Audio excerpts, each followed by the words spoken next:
Seja muito bem-vindo. Estamos novamente aqui no Gente que Transforma, agora com o contador público federal, Kleber Marques. Uma alegria recebê-lo. Seja muito bem-vindo. E a primeira pergunta a gente já começa com esse tema aqui do Gente que Transforma. O Gente que Transforma está no YouTube, está no IGTV, está também no Spotify. E aí as formas de todas as plataformas estarem conhecendo um pouquinho das pessoas que a gente traz, que eu considero em particular, que transformam vidas com a sua capacidade de trabalho e até pessoalmente tem transformado também outras vidas. Kleber, na sua trajetória, você fica à vontade para dar suas palavras e contar um pouquinho. Você sempre foi contador, teve outros cursos que passou, de onde você veio, sua infância, fica à vontade para contar a sua história. Beleza, agradeço aqui a oportunidade, né, para estar aqui no Gente que Transforma. Realmente eu acompanho o canal e assim vi que são nomes bons que estão passando por aqui com verdadeiras histórias que alguns até emocionam. Bem, a minha também, eu acho que sou uma pessoa muito agraciada, então assim, eu acho que dá para fazer um Gente que Transforma 1, 2, 3. Coisa boa, bom. Mas assim, eu venho de uma família de classe média, meu pai e minha mãe são funcionários públicos. E resolvi fazer contabilidade, até porque eu tenho um avô que é contador, mas é na área privada, e dentro da universidade uma área que me identifiquei foi a área pública. Então sempre gostei dessa área pública e acabei terminando o curso de contabilidade e fui buscar a oportunidade na área pública. Passei no concurso, né, no caso para o Instituto Federal da Paraíba. Foi o primeiro concurso? Foi o primeiro concurso. Só que eu passei e fui morar fora, fui morar no estado do Rio Grande do Norte. E assim, tinha um desejo muito grande de voltar para casa, né? De continuar em João Pessoa, tal, já gosto da cidade. E fui em busca de um novo concurso, aí fiz um novo concurso, passei novamente no caso eu tinha passado para o Instituto Federal do Rio Grande do Norte, aí passei para o Instituto Federal da Paraíba como docente. Aí não consegui acumular os dois cargos por conta da distância e até do fluxo de aulas, ficou complicada a minha rotina, eu ficava viajando muito. Acabei entregando o cargo, um dos cargos públicos eu entreguei, fiquei apenas como contador do Rio Grande do Norte. Mas, assim, começou uma das graças, né? Então, Deus botou a mão, meu desejo de vir para casa. Eu estava numa cidade do interior do Rio Grande do Norte, onde eu estava lotado, tinha uma cidadã de lá, lotada, natural dessa cidade, do Currais Novos, do Rio Grande do Norte, que trabalhava no Instituto Federal da Paraíba, o mesmo cargo que o meu. Ela tinha um desejo de voltar para casa dela e eu tinha um desejo de voltar para a pessoa. Poxa, então assim, foi Deus botou a mão e assim fizemos uma permuta. Em 2011 eu voltei para Paraíba, voltei para João Pessoa. Faz 10 anos que eu estou no serviço público, aí vim para cá. Então, nessa trajetória profissional, também você fica à vontade a contar uma trajetória pessoal de cada um dos convidados. Mas que história que você poderia contar, aqueles que estão participando do canal, que estão assistindo, que você considera transformadora? Olha, eu tenho dois momentos, assim, pessoal e profissional. Pode tá? contar, fica à vontade. Na vida pessoal, uma coisa muito marcante pra gente, porque foi pra mim, pra minha esposa, foi a concepção da minha filha. Não que eu tenho dois filhos, tenho um de 16, né, e tem um de 2 anos. E então, eu sei, o 16 é tão estudioso quanto o pai, né? Já soube, você tá graças a Deus, tá no caminho certo. E essa de 2 anos, assim, foi uma luta. A gente fez uma peregrinação, tínhamos dificuldade para engravidar, fizemos 3 para correr com o tempo, fizemos 3 processos de fertilização artificial, de FIV. E na primeira vez deu errado, na segunda vez deu errado, fomos bater em São Paulo, foi quando descobrimos o problema que minha esposa tinha, que era a trombofilia. E na terceira tentativa, descobrimos um profissional em Natal, fizemos em Natal o procedimento, e entre 2015 e 2016 foi o auge que exatamente aconteceu, o boom na minha carreira, por conta do trabalho que eu tinha desenvolvido. Eu viajava muito, era uma palestra por mês praticamente, um curso por mês, viajando o Brasil dando palestras e cursos falando sobre o trabalho que eu tinha desenvolvido. Eu estava indo para Monteiro. Então, eu me lembro que era assim, final da tarde na estrada, estava chegando em Monteiro e algumas rádios aqui na Paraíba, às 6 horas da noite ele passa uma Ave Maria, né? E eu estava escutando, aí deu 6 horas eu sintonizei na rádio, não me lembro qual era, mas sintonizei, passou aquela Ave Maria sertaneja. Aí eu pedi a Nossa Senhora que intercedesse por a gente, se fosse para o nosso bem que ela engravidasse, porque nós, na verdade, ela estava tendo abortos sucessivos, não estava segurando a gravidez. E já estávamos esperando o resultado de uma terceira fertilização. Beleza. Então, fiz a prece, né? Depois eu fui para geralmente eu tenho o costume de sempre ir à missa, né? Na cidade que eu vou passar aquele período, eu sempre procurei a missa naquela cidade. Aí aproveitei e fui à missa lá em Monteiro, né? Eu não sabia que a igreja era, no caso, a matriz lá era Santa Rita de Cássia. Né? Eu fui lá, achei que, eu entrei, vi a Nossa Senhora, fiz umas orações, pedi que ela intercedesse junto ao Nosso Senhor Jesus Cristo e tal. E no outro dia de manhã eu fui dar aula, tranquilo. E no meio da manhã minha esposa mandou uma mensagem para mim, mulher, né? Negócio bem assim, floreado, sem entender o que era. Sem entender, peguei lá o telefone, liguei, parei a aula. O que foi que aconteceu? Você não entendeu a mensagem, não? Eu falei, não estou entendendo a mensagem, não, ainda. Diga o negócio, deixa ele explicar. Não, deu tudo, tá bem positivo, a gente tá grávida. Aí eu disse, não acredito, não. Então, assim, foi uma graça muito ligeira, porque foi na noite anterior, eu tinha feito essa oração, e no dia seguinte a gente recebemos o positivo. E veio Maria Luísa, né, hoje ela está com 2 anos e 6 meses, e assim, Maria Luísa, ela é uma pessoa, a minha filha é uma pessoa que, ela é uma criança especial. Então, assim, quem conhece Maria Luísa vê que ela é a personificação da alegria.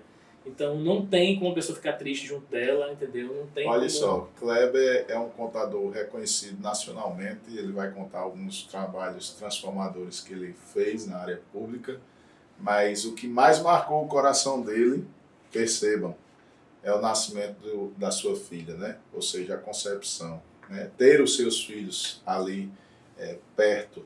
Então, muitas vezes a gente dá valor a tantas coisas, ou a gente se mata por tantas coisas, e é nessas pequenas que se tornam grandes coisas, como a própria vida, né? A gente acredita que a vida ela é transformadora por si só. Então, essa é uma história que emociona qualquer pessoa, porque a espera de uma vida, né? A expectativa de estar nela, faz com que a gente acredite ainda mais. Então, você disse que tinha 2. Uma foi essa. Isso. E a outra história? A outra é exatamente a carreira profissional, né? Como contador público, né? Então, hoje eu respondo pela uma instituição, respondo por uma organização. Né? Então você tem um responsável contábil, por isso que homologa e toma conta de todas as, digamos assim, das contas do gestor. Eu passei 10 anos à frente da organização. E nesses últimos, 2015 para cá, houve muita mudança na contabilidade pública e a gente, até roubar assim, aproveitar uma linguagem que um colega falava, não, você tem um empreendedorismo público, então a gente empreendeu. Então nós criamos um relatório, né, com base em sistemas de inteligência que o governo federal disponibiliza para a gente. Criamos um relatório que não é simplesmente um relatório de transparência, era um relatório que subsidiava a gestão a tomar decisões estratégicas com base em números reais da sua organização. Estratificação de dados para tomada de decisão. Então, literalmente, a mineração de dados, a apresentação de relatórios diários para tomada de decisão. Então, pela primeira vez, a gente tinha na história, assim, você ter um Instituto Federal, você ter o gestor ter na mão relatórios para tomada de decisão com uma clareza e a quantidade de informações necessárias para decidir. Porque não é só ter um relatório de transparência, eram relatórios para tomada de decisões. E publicamos esse relatório no site do Instituto. Isso foi em meados de 2015. Esse relatório correu o Brasil, então a própria Secretaria do Tesouro observou, outros institutos copiaram. Isso, digamos assim, frutificou. Hoje já existem relatórios do que o nosso, inclusive o próprio relatório da Secretaria do Tesouro Nacional. E muitos órgãos viram esse relatório. E um dos órgãos que percebeu esse relatório, percebeu a materialidade desse produto, foi o Tribunal de Contas da União. Então, o Tribunal de Contas da União, o TCU, olhando no site da internet do Instituto Federal, viu esses relatórios. E aí viu que, como essa metodologia foi a construção desses relatórios, como eles foram concebidos, poderia contribuir bastante numa metodologia que estava sendo desenvolvida para combater fraudes e corrupção no estado de Mato Grosso do Sul. Então, era um projeto grandioso, projeto assim, ousado lá no Mato Grosso do Sul, porque o Mato Grosso do Sul teve uma série de fatos, né, de fraude e corrupção, a Operação Aquário do Pantanal, a Malha Asfáltica, então, que encadeou uma auditoria conjunta no Mato Grosso do Sul, TCU, CGU, TCE, CGE e CGM. Ou seja, todos os órgãos de controle do Mato Grosso do Sul se reuniram para fazer uma auditoria em todos os municípios e em todos os órgãos federais e estaduais. E eles aproveitaram esse meu material. Então eu fui chamado pelo TCU. Então assim, você ter, até para valorização até da prata da casa, por exemplo, o TCU podia ter ido atrás de um analista, um analista do Senado, um contador da Receita Federal, um contador de qualquer organização pública do Brasil. Eles foram achar dentro de um Instituto Federal, um profissional, que no caso do Nordeste, Paraíba, paraibano, e a gente desenvolveu 2 metodologias de análise de risco para o TCU mensurar o risco dessas organizações. Foi o chamado poder de compra e o poder de barganha. Com base nessa avaliação, o TCU pôde quantificar o quanto é que esses órgãos são frágeis e podem ser corrompidos.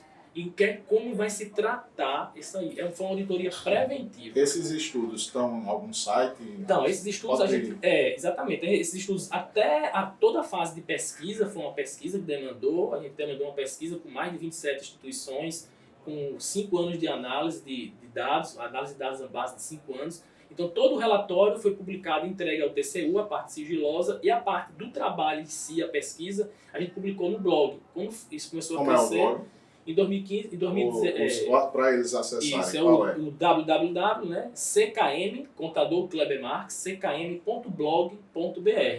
Então, todo o trabalho a gente começou a publicar no blog, tá? Trazendo isso já foi a mudança, porque quando foi em 2017, esse trabalho já estava feito, e foi aí que nasceu a vontade de fazer o blog. Então, eu criei o blog para disseminar o trabalho que a gente está produzindo, incentivar novos empreendedores públicos, para mostrar que você está no serviço público não é para ficar só aguardando se aposentar, receber seu salário, e sim fazer o seu serviço para a sociedade, trazer aquele retorno para a sociedade. Olha que diferença. Hoje muitos, não são poucos, pensam em fazer concurso público pela estabilidade, pelo conforto, pela segurança. Você sai de tudo isso, deixa casa, né, viaja muito para empreender no setor público. Né? E não é fácil, não é simples, porque quando você se destaca no setor público, você quer que ele está querendo com isso. Né? É um olhar muito difícil, é um exemplo para todos nós. Pega esse exemplo de Kleber, que é uma ação transformadora de doação, vamos dizer assim, de uma entrega de um serviço público, ter consciência que é um funcionário público, ou seja, para servir a todos da melhor forma possível. É um exemplo para nós, um paraibano que tem um trabalho nacionalmente reconhecido. Parabéns, Kleber. Eu vejo que são poucos que têm o compromisso público que você demonstrou aqui. E vejo que você também não tem a vaidade de apenas tomar para si. Você tem repartido esse conhecimento em palestras, em participações. Quem quiser chamar para palestrar, vai lá no blog dele, manda lá um e-mail para ele, ou fala comigo que eu mando o telefone dele. E, dentro disso, você lê muito. Né? Percebe-se que você lê muito. Mas que livro que você considera transformador?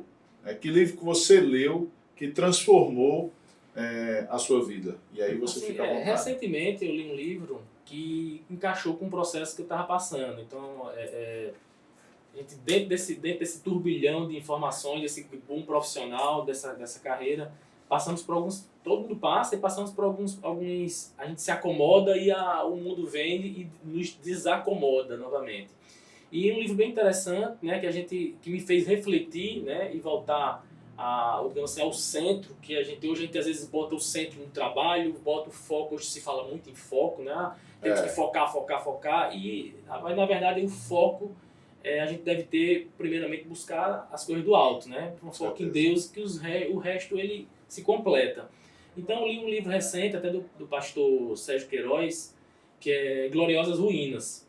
Né? E ele fala da reconstrução do muro de Jerusalém. Né? O trabalho que Neemias teve para conseguir do nada juntar o povo e reconstruir aquilo ali, aquela muralha, a cidade que estava destruída.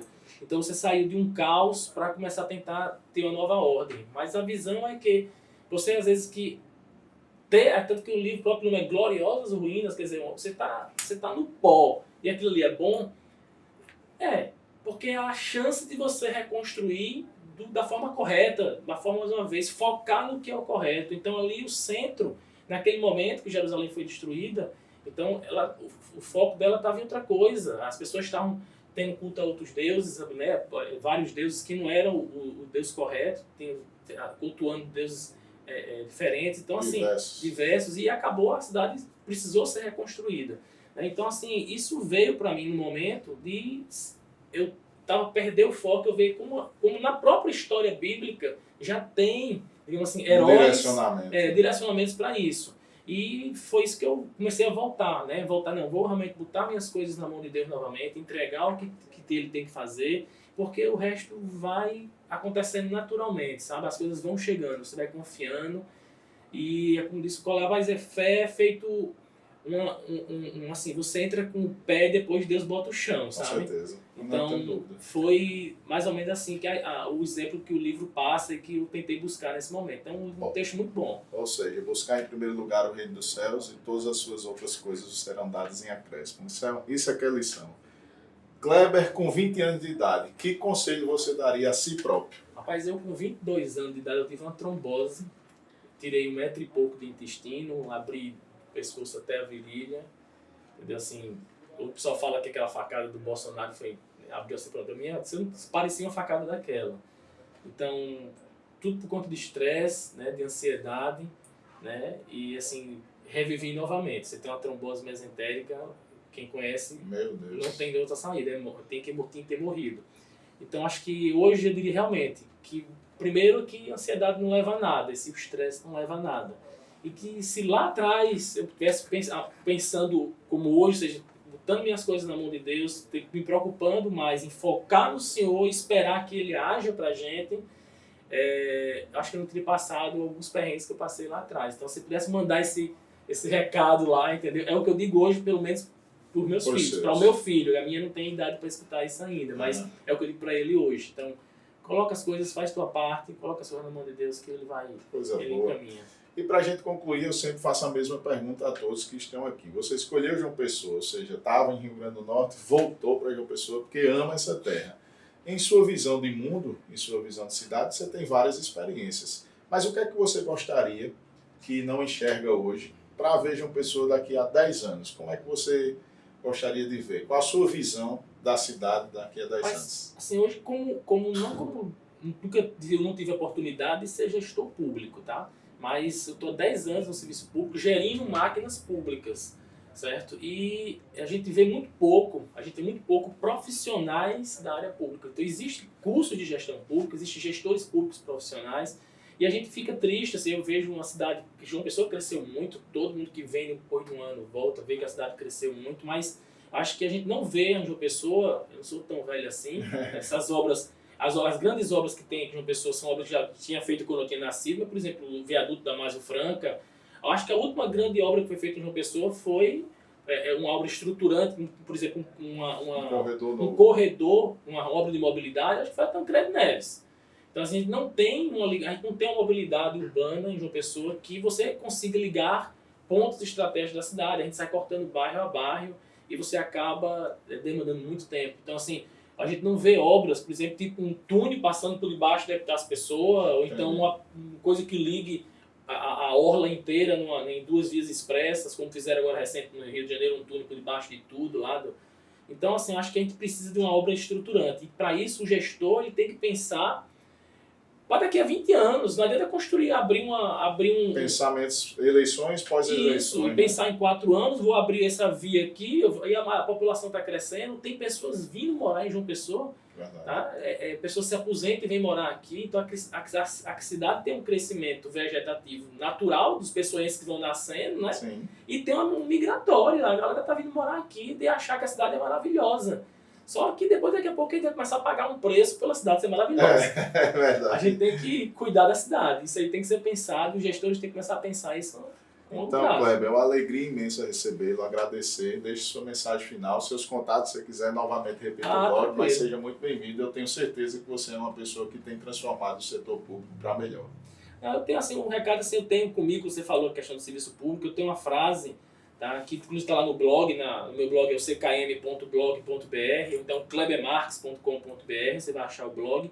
E num dos slides que aparece lá, ele diz o seguinte, que a pessoa, enquanto a sociedade estiver me pagando um salário, tá, então eu vou estar sempre fiscalizando, fazendo com que os recursos públicos cheguem com eficiência, eficácia e efetividade para a população.